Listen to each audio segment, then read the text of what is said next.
It was phenomenal. Interesting. So have a meal of a lifetime. Got to see my cousin Justin, who I love to death. Got to meet Father Leo. It was incredible. And the whole time, especially like the last 20 minutes, just in my head, you're an asshole. It happens. What's wrong with you? So you almost missed this for a bunch of stuff that was all kind of made up in your head. You've been in this crappy mood since you went on a wonderful vacation, by the way. So it's not like I had a bad vacation. It was a vacation of a lifetime. It was absolutely incredible. And because of all of that, you were going to miss this opportunity. You're an idiot. And okay, well, why were you not? Well, I'm just angry.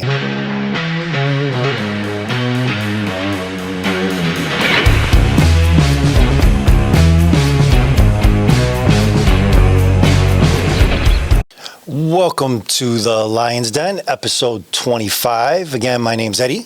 And this is Daryl. I'm Brad. So we're on a little hiatus. I was out of town for a little while. Yes. Want to thank people. Actually got quite a few messages of people worrying that we were done with. Oh, yeah. So they were like, man, I hope you guys aren't stopping. So really appreciate the encouragement. You know, that being said, we want to get as many people on as possible. So please subscribe, like, share. We are both on YouTube, obviously, and the podcast. Podcast is available everywhere. So I think we're on pretty much every platform. But yeah, we're not going anywhere anytime soon. But thank you for worrying. Yep. So, as I said, I went out of town, went to Badlands in South Dakota, went through Black Hills, Grand Tetons, Yellowstone, did a real big camping trip. Absolutely incredible. We'll definitely talk about it on a different episode. But what I kind of wanted to talk about today, or what we were going to kind of talk about today, was, so me personally, every time I go on a trip like that, assimilating when you get home could be a little weird.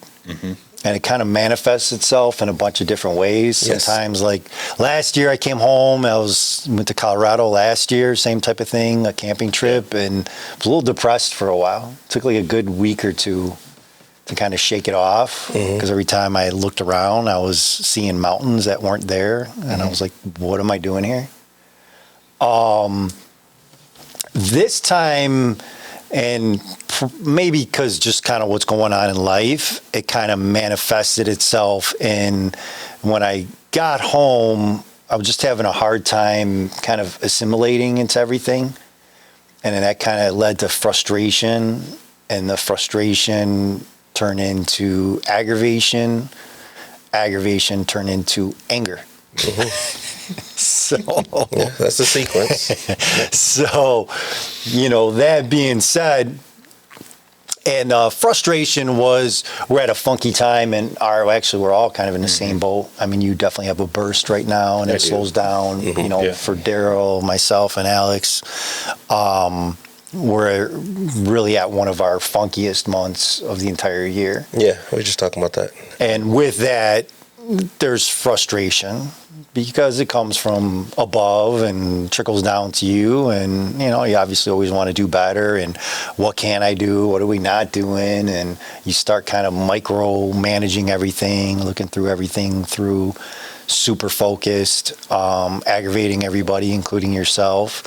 So that kind of came up. So there's work stuff that was aggravating, some other crap that was actually super aggravating. And it just seemed like I couldn't get a flow on things. And that started leading to frustration, and then the frustration blossomed into a lovely anger flower. Yep. And it'll do that. So within that, I have a cousin of mine. So my family was all very close. We all grew up together, family Italian dinners every Sunday. So really a lot of cousins are like brothers, sisters. But I have a cousin, Justin. Hello, Justin. Who Hi, Justin. Actually, Brad knows him. I do. who, when I was gone, had texted me that, and I actually had the dates wrong because I thought it was the weekend I came back in, but that he wanted to have dinner with a friend of his. So when he was in Baltimore, he met a priest who was a chef. Yeah. Really? Yeah. All right. Yeah. So, and he was kind of telling me about it even back then, actually, when he came home a couple times, cooked some stuff, they had showed him. But I mean, the guy is like a no bullshit, legit, beat Bobby Flay chef. So his name is Father Leo. Okay. And, you know, he had talked about him quite a few times in the past, definitely wanted to all hook up. You know, he was pretty excited for it. And I thought it was the weekend that I came in, and internet was super spotty, cell phone reception was super spotty. So I was kind of like, yeah, you know, definitely I'll hit you up when I get in. I thought it was that Saturday. We were coming in like a Thursday. So anyways, didn't hear anything from him. Figured, you know, it fell through, whatever. And then a couple days ago, 2 days ago, kind of hit me up and, hey, we're meeting. So Justin and I, to say the least, couldn't be on more polar opposite ends of the spectrum in politics. Yeah. And, you know, we kind of razz. A lot of it's in good fun and razzing each other and whatever. My poor mother kind of gets caught in the middle of it because he sees her every chance he gets, which is wonderful, other than him talking politics to her, which is terrible. And as we said, we don't really want to get into politics. But that being said, so I was like, really not in the mood to kind of deal with that bullshit right now. And I'm meeting a Catholic priest. So, you know, in my head, if they're that cool, and I know they got, you know, they became very good friends, hanging out a lot and stuff. Like I said, they were neighbors in Baltimore. I was like, is this going to be like an ambush? Am I going to go there and it's going to be some bullshit? Because I don't have the tolerance level. I'm just not at that energy level where I could deal with it. So, you know, in my mind, yeah, that's not going to happen. So he kind of hit me up again, and it was like 15 minutes from work. So now I look like a jerk. And then it was pretty soon after I got off work. So it was kind of like, hey, can you come? You know, I got a lot of stuff going on, just got home. You kind of go through the gamut of reasons why you can't do it. And then he kind of started knocking those out. So, okay, well, it's super close to your work. And yeah, but, you know, I don't want to go home, come all the way back. Yeah, it's like 45 minutes after you get out of work. Now, he's not saying that, but that's what the text messages are reading. Yeah. Right. Yeah. You know, starts quickly kind of taking away the excuses. She learned from you. Probably, yes. So I was like, okay, shit, I'm going to go to this thing. You know, and I had I liked seeing my cousin, just wasn't in the mood to deal with the political talk. And I was pretty excited about meeting this priest chef, Father Leo. And I just thought it was super interesting, like crazy to me. So I bit the bullet. Now, the ironic part, the call to Mom was, yeah, I'm going to go meet Justin. You know, I feel bad, so I'm going to go. Now, keep in mind, nobody made me feel bad about it. I'm sure nobody gave a shit if I went or didn't go. But this is just kind of how I built it up in my mind. And, oh, I'm happy you're seeing your cousin and yada, yada, yada. Called the wife, and I'm going to be late. I got to go to this dinner. So keywords, I got to go to this dinner.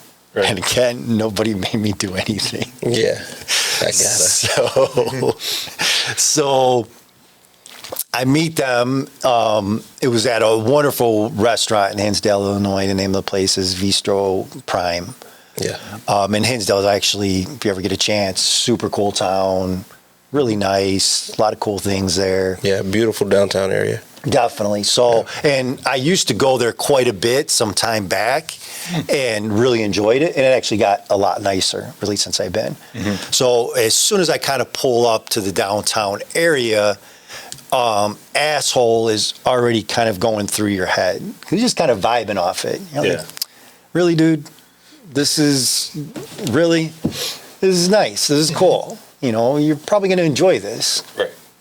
I get to the restaurant. So if anybody has any friends, acquaintances that's a chef, when you go to a restaurant, especially a very good restaurant, the chef here is a stud. Father Leo, from my understanding, hopefully I'm not messing it up, when they were in the seminary in Italy, the general manager there, who was Paul, thank you so much, Paul, you were fantastic, but they were in the seminary together. Okay. And both had, a real passion for food, and they kind of connected out there. Well, Paul is at, this restaurant. He's at Bistro Prime, and that was a big reason why Father Leo was coming out to that particular restaurant. So when you know somebody who's a chef and then they know somebody there, it's a fireworks show. Because there's a mutual respect there. They're excited for them to try their different foods and, their big hits that they have on the menu. So, I've had the experience a couple of times. It's always incredible. So Justin wasn't there yet, and Daryl was kind of laughing because earlier in the day, so he has a couple things on YouTube. His show's Plating Grace, so it's Father Leo, Plating Grace, and then he also has a podcast, Shoot the Shiitake. That's funny. So that's good. Right. Kind of gives you a good vibe of the type of guy he is. Shoot the Shiitake.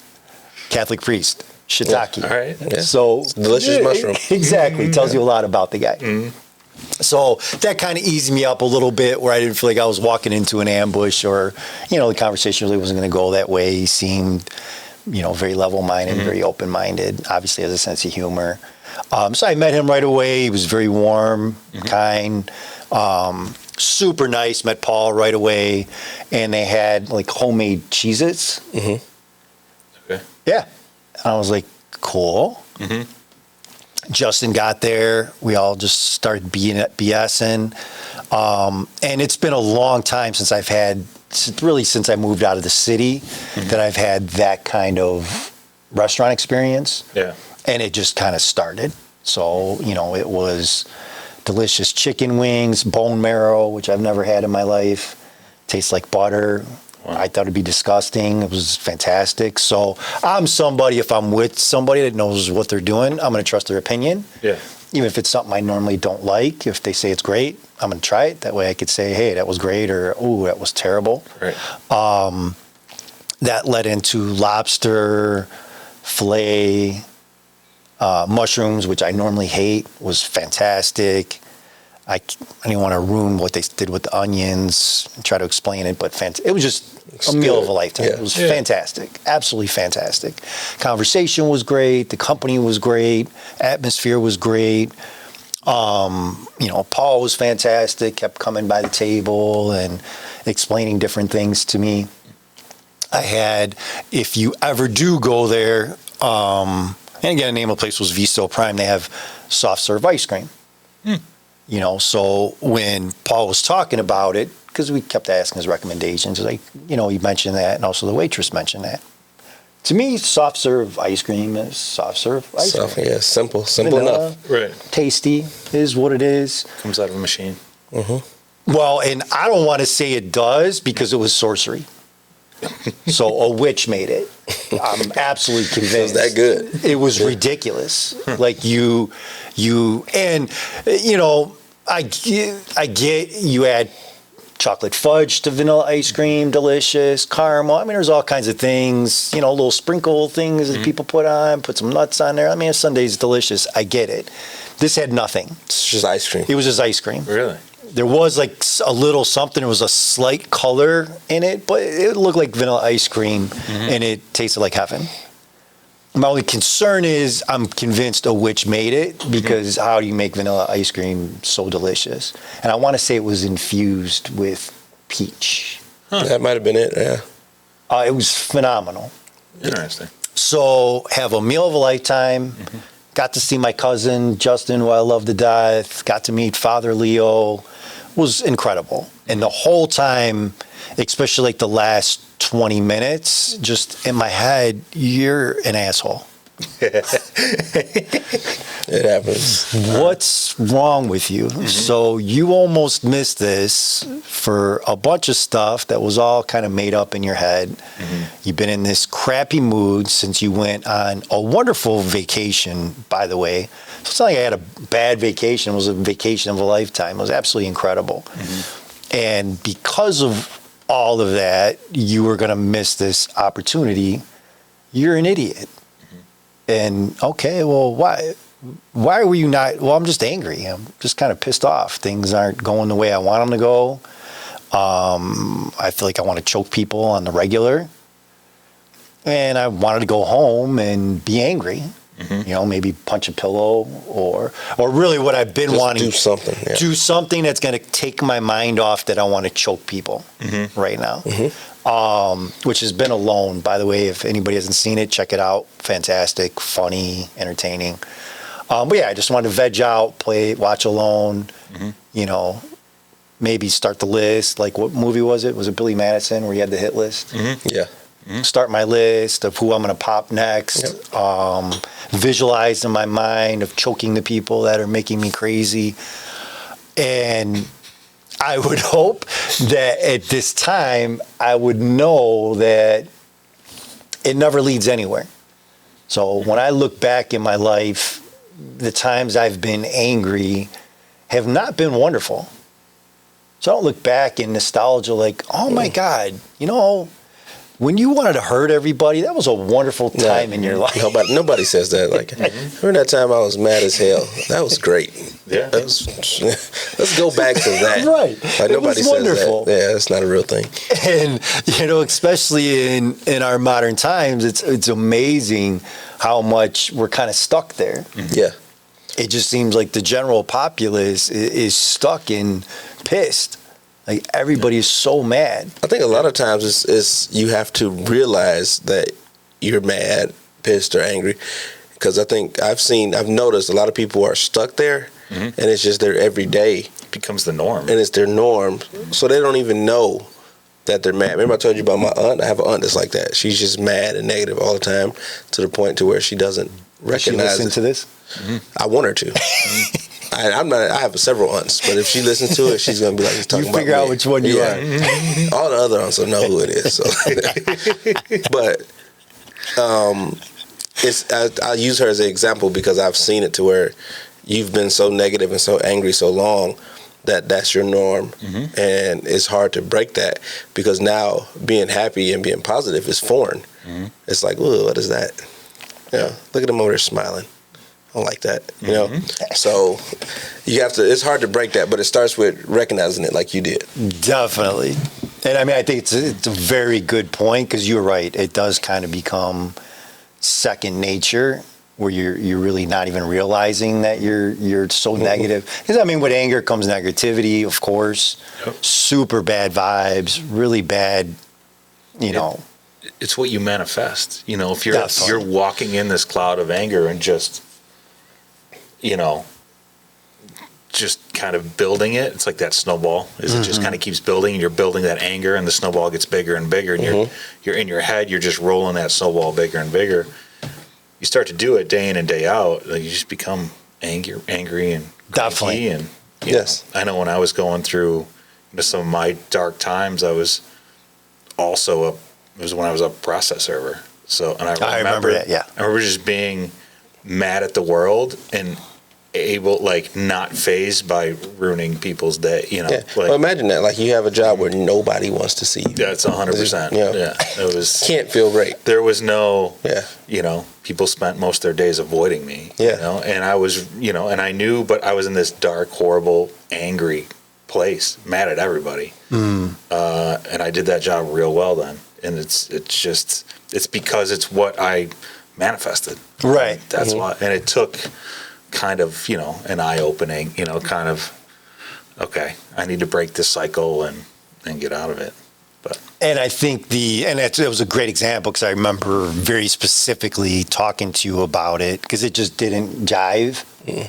You know, you're like, he's a really good guy. Like, how are you really, that doesn't affect you? Because I had asked, like, man, doesn't that bother you? Because that was like right after recession, wasn't it? It was, yeah. And a lot of what we did were, mortgage foreclosure stuff, so like and it's just part of the process. And, so you're delivering, essentially foreclosure documents, and there'd be, go to a house, there'd be kids playing in the front yard. I remember that one specifically. And, you knock on the door and you're giving these, stacks of, legal documents to homeowners. And it really became this thing where I was just totally unfazed by what I was doing. It just didn't even faze me in the slightest.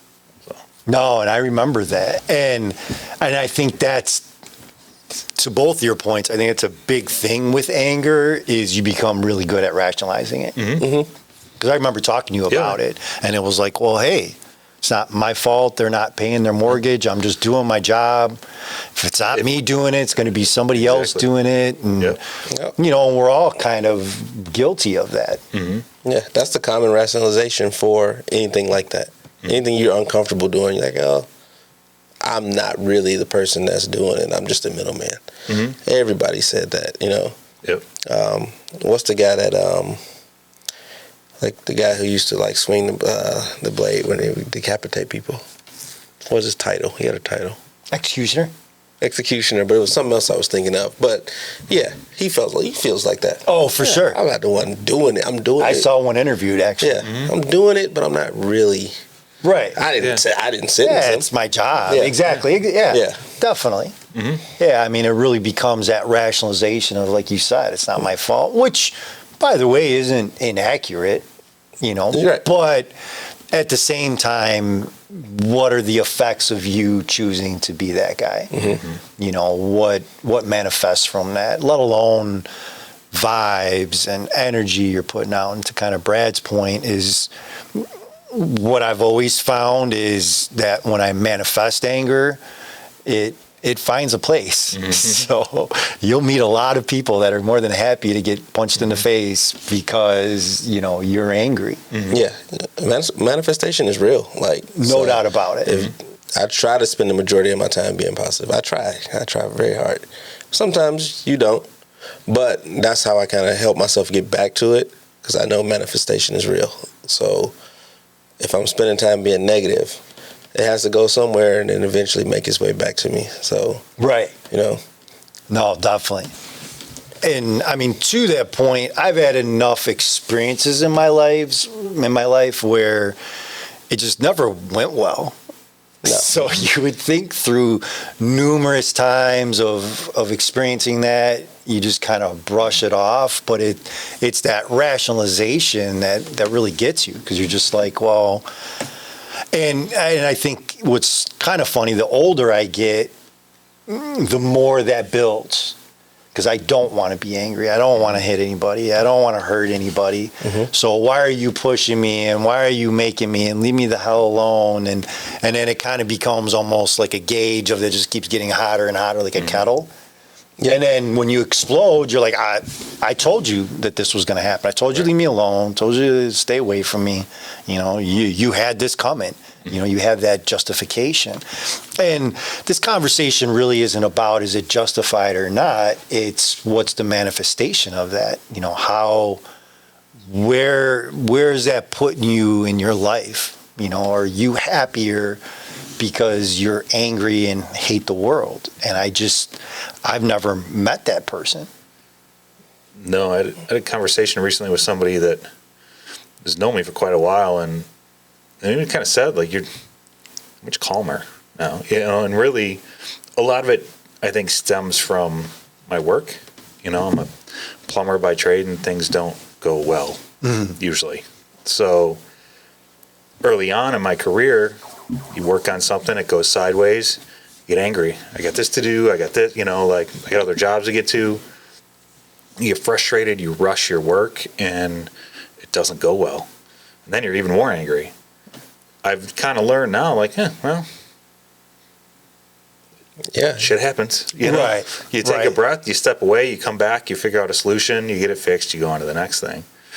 And I remember you kind of, you touched on really nothing good happens being angry. When I was younger, I was, I was a guy that would pop off and, punch a wall or, that kind of shit. I remember one of my work trucks, phone call, didn't go well, was angry, or put my fist like right through the radio. And the next day, getting in the truck, being like, "Fuck, no, I don't have a radio." I gotta fix that. And like, and that's like, always the second part to follow that's up. really the best descriptor I have for anger is in the moment. There's that like release of it, but then there's this ripple effect. And like, so the next day, now I don't have a radio, or other instances where I did just pop off on somebody and for all the wrong reasons, and now I got to try and apologize or make amends or Sure. whatever. It doesn't get you anywhere. So the older I get, I've just learned to, you just kind of deal with it and be calm and chill, and it's a much better way to be, really. No, I mean, unequivocally. So that being said, for anybody that's listening or watching, why do, and I think we know because we're all guilty of it, especially at this table, is Yes. why do you think that is such a go-to? So we know it, we get it, but why is that still in our wheelhouse? I mean, what I would lean to immediately. I can't wait to hear the answers to this. Yeah. And I want people to, if you can, give feedback on what you guys think of this. It's because it's easy. Amen. It's so 100%. It's right there. Right. And it's just like with anything. If it's easy, it's probably not the best path. The easy path is not always the path you should take. And being mad, being angry, it's easy. It's like that. Definitely. We see it all the time. So, and it's a lot faster than we think. So that's why I really focus on recognizing it. It's all, like, hey, I'm acting real, out of pocket right now. Let me get myself together. Right. And then you do whatever you do in your whatever rituals you have to kind of, woo-side, massage yourself down, goose fraba, all that type of stuff. But I mean, it can be different for different people. Though they might have another reason that they. I don't think so. No. No, I think you hit it. I think you hit it bullseye, dead on. And again, don't get me wrong. I think there's a billion rationalizations for no, it's not easy. I do it, but I think it all comes down to and.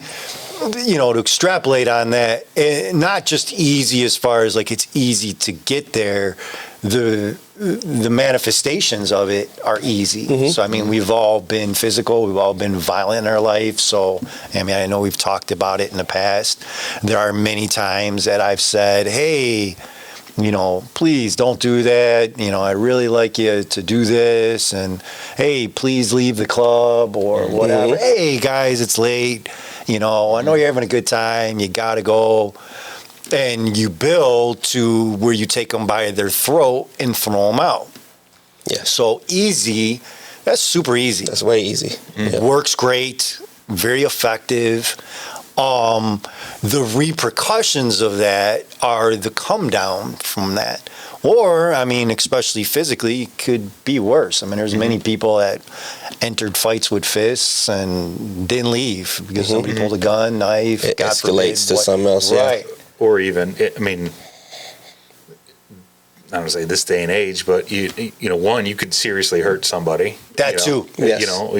I mentioned that ripple effect, like, there was stuff I was involved in, and it could have gone any different way, and somebody could have gotten really seriously hurt, and no doubt about it. My path of life would be drastically altered because of that spur of the moment burst of anger. Yeah. And or even financially, people are so happy. There's cameras everywhere. Definitely. Like it's a different world we live in, and being calm's a much better way to be. And kind of to your point to that.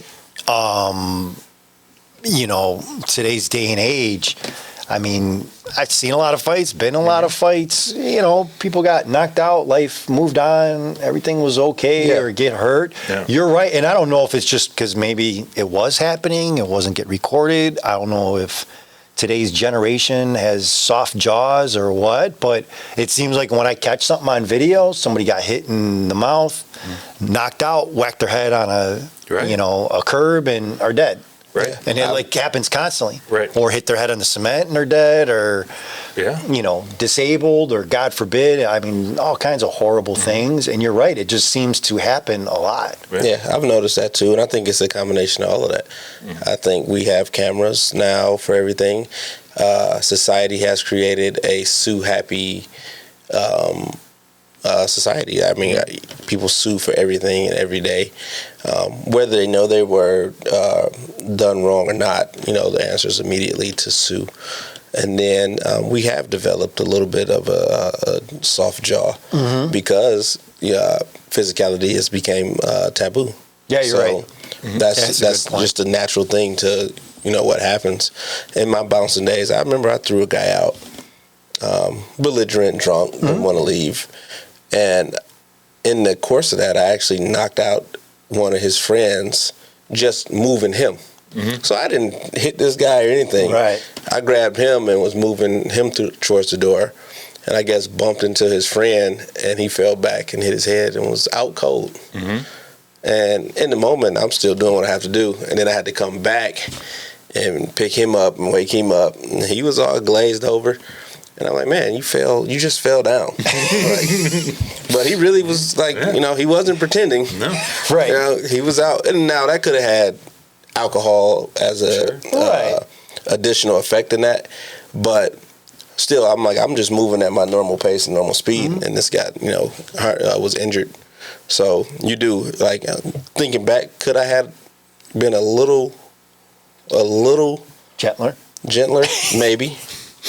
I don't know. I wish I could see it both ways and then choose the way that I'll do that way, but we can't. So I don't think it shows no harm to in the next time I do something like that, if it is the next time, to be more gentler.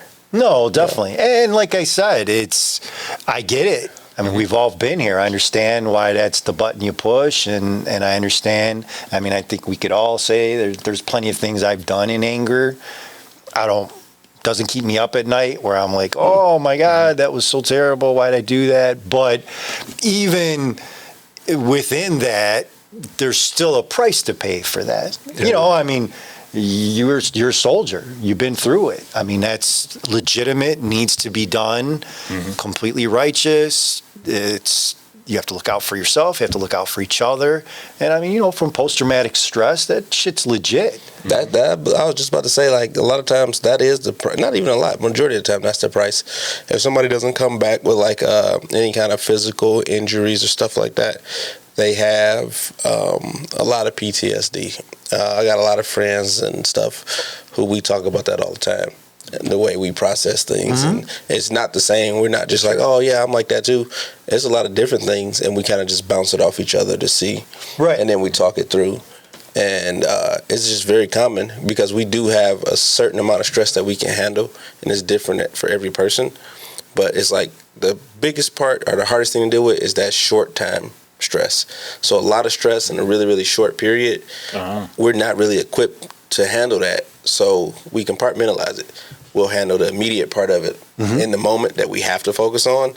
And then all the other shit that we push down come back when we're eating turkey or something 3 years later. Right. And then you have a panic attack and you don't know why. Nobody at the table knows why. That's just a random example. It's not anybody's story or anything. Sure. But just how random that it it'll come up at the weirdest time and you won't be able to really deal with it in the moment because you don't know where it came. And it's that price that you're paying for whatever you did years ago, Definitely. So that's one of the big things they don't tell you at the recruiter's office. Well, and that's... hey, you're going to be fucked up. Right. And I mean, and that's, why I thought it was an important topic. Because again, this conversation isn't about, is it justified, not justified? It's the after effects, the repercussions of that. In this case that I used with, Father Leo and Justin, it was an incredible experience. I mean, it was wonderful. I'll never forget it. Yeah. That I would have missed because of that. Sometimes it might be you're hurting a friend because you're in a bad mood. Sometimes it can be... my cousin Justin, who I love, who always seems to be angry about something that, his cousin that loves him don't want to hang out as much because it's like, dude, it's not that bad. You got to be can't be dark all the time. Right. There's got to be some light let in there. It's just kind of dawned on me, ironic that that's what we're talking about, and that's what I went with. And again, I know that's definitely not the intent. And you know, if you listen to these, and be like, I'm not angry all the time. And again, it's that you get lost in it, and it's justified. So his job, he sees a lot of terrible things, you know, even talking about politics. That's why it hits close to home with him, because his job is governmental. So, you know, he sees a lot of the repercussions of that. But what is it doing for us? And is it justified, not justified? Is it really the best answer? And what are the, you know, the after effects of that? And I think it's a really important thing to look at and think about. I think understanding, you said, in the moment. Now, you know, we're all a little older. We've all kind of been through it. You feel it building, and you kind of take note of it, understand it, whatever the coping mechanism is, to kind of defer it, to try and spin it, turn it, you know, into a positive, or even just like, hey, today was an off day. I'm going to chalk it up to being an off day. Tomorrow's a better day.